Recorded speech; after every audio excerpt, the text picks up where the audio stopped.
جب آپ نے یہ کتاب لکھی اور اس پر رد نہیں کیا اور اس کو دنیا کے اندر عام کر دیا تو ظاہر بات ہے ایک چیز غلط ہے، یہ آپ کو اس پر رد کرنا چاہیے۔ لہٰذا یہ کہہ کر کے آپ دامن نہیں چھڑا سکتے کہ انہوں نے کیا کیا ہے اور وہ تو صرف انہوں نے رد لکھ دیا ہے، اس کا مطلب جب رد نہیں کیا تو ان تمام چیزوں سے راضی ہیں وہ جو اس کے اندر شرکیہ باتیں، بدعت و خرافات ہیں اور اس طرح کے واقعات جو ناقابل یقین اور احادیث کے خلاف، اس کا مطلب یہ کہ ان سے راضی تھے، تبھی انہوں نے اپنی کتاب کے اندر ان تمام باتوں کو لکھا۔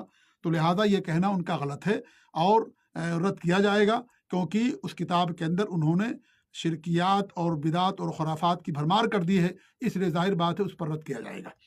اس طریقے سے وہ کہتے ہیں کہ 20 رکعت تراویح کے بارے میں یہ تواتر عملی ہے۔ مفتی صاحب، تواتر عملی کے لیے بھی کوئی بیس ہونی چاہیے، کوئی دلیل ہونی چاہیے۔ اگر تواتر عملی احادیث کے خلاف ہے تو وہ تواتر عملی نہیں ہو، اس کا کوئی اعتبار نہیں ہوتا۔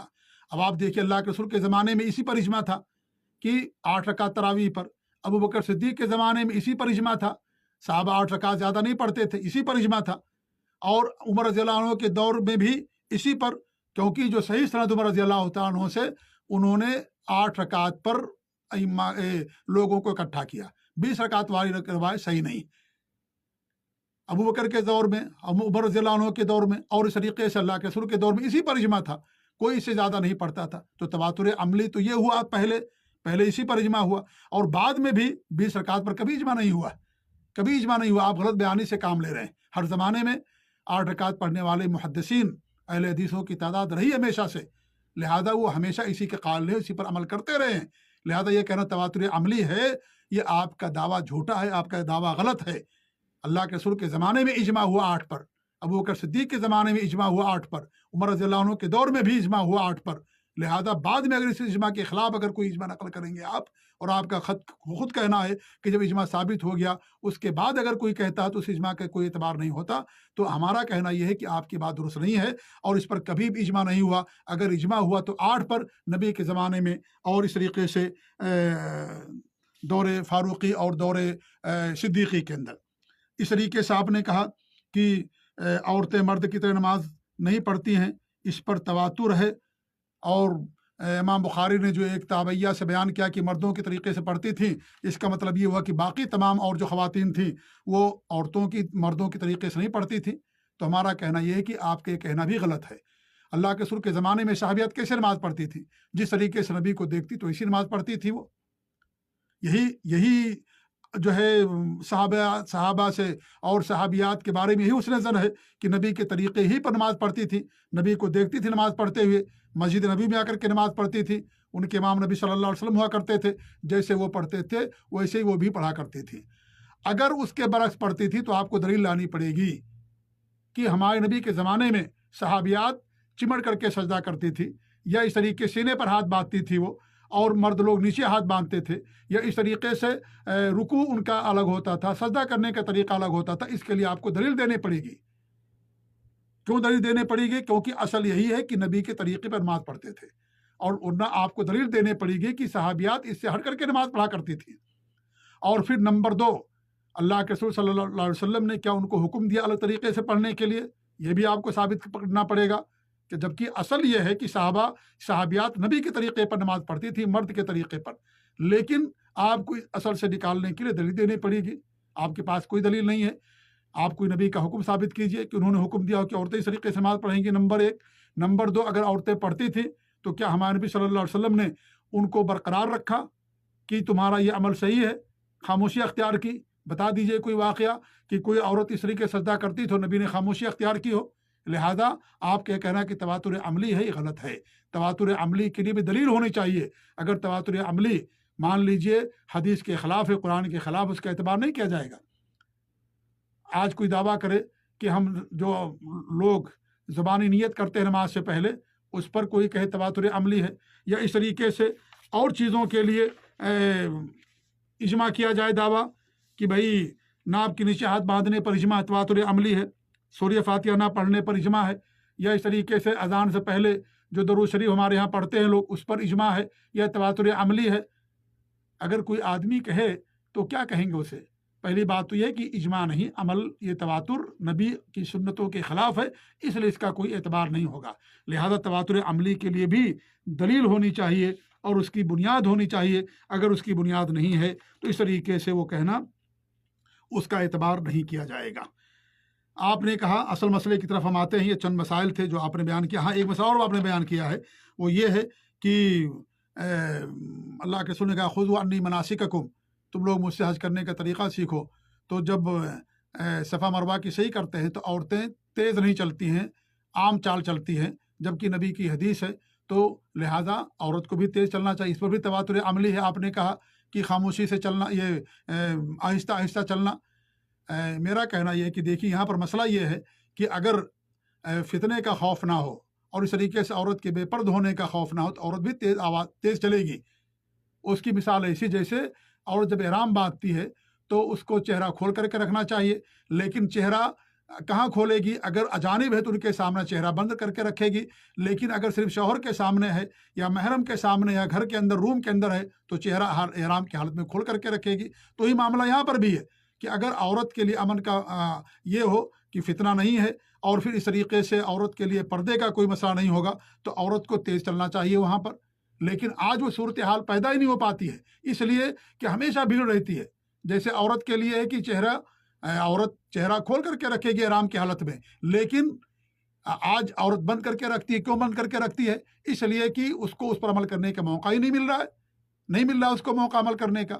ہمیشہ لوگ رہتے ہیں، اجنبی لوگ رہتے ہیں، ہمیشہ لاکھوں اور ہزاروں کی تعداد رہتی ہے حج میں یا عمرہ کرنے میں، ہزاروں اور سینکڑوں کی تعداد رہتی ہے۔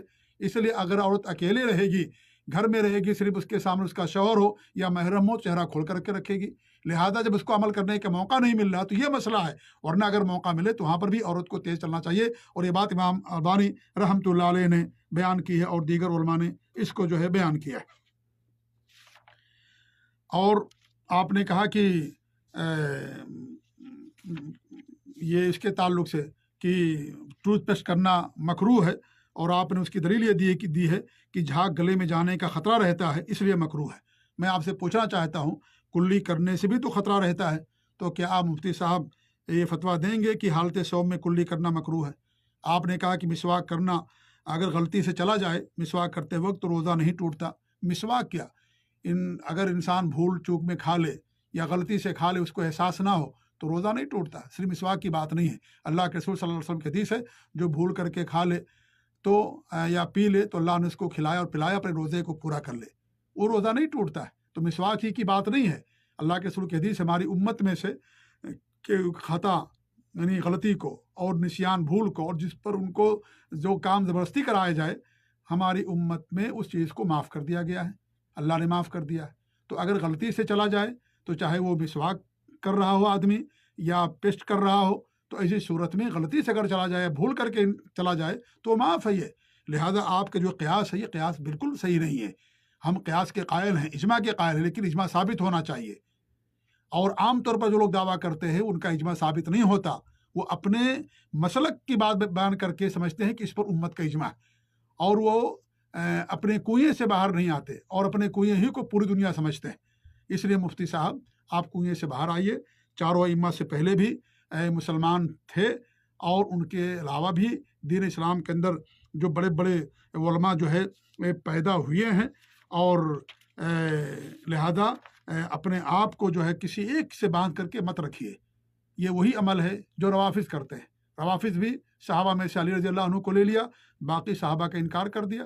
وہی معاملہ ہو رہا ہے کہ کسی ایک امام کو پکڑ کر کے باقی اماموں کی تحقیقات کو، ان کے اقوال کو، ان کی کوششوں کو اور جو ہے ناکار کر دیا جاتا ہے، اور ایک کو پکڑ لیتا ہے انسان۔ لہذا اس سے آپ باہر آئیے اور اس طریقے سے جو حق ہو اور جو کتاب اللہ اور سنت رسول کے موافق بات ہو اس کو قبول کیجیے۔ ہم بھی قیاس کو مانتے ہیں، قرآن حدیث صحیح حدیث اجماع ثابت ہونا چاہیے، قیاس بھی صحیح ہونا چاہیے۔ ایسا قیاس نہیں جو قیاس صحیح نہ ہو، ہم اس کے منکر ہیں، اور عام طور پر وہی ہوتا ہے کہ غلط قیاس ہوتا ہے، غلط قیاس۔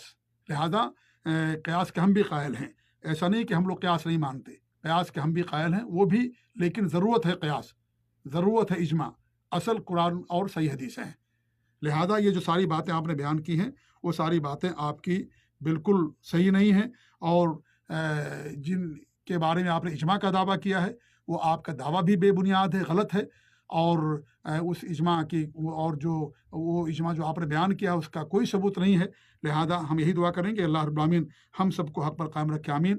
وجزاک اللہ خیر، وصلی اللہ محمد وعلی آلہ و صحابہ اجمعین، والسلام علیکم و رحمۃ اللہ۔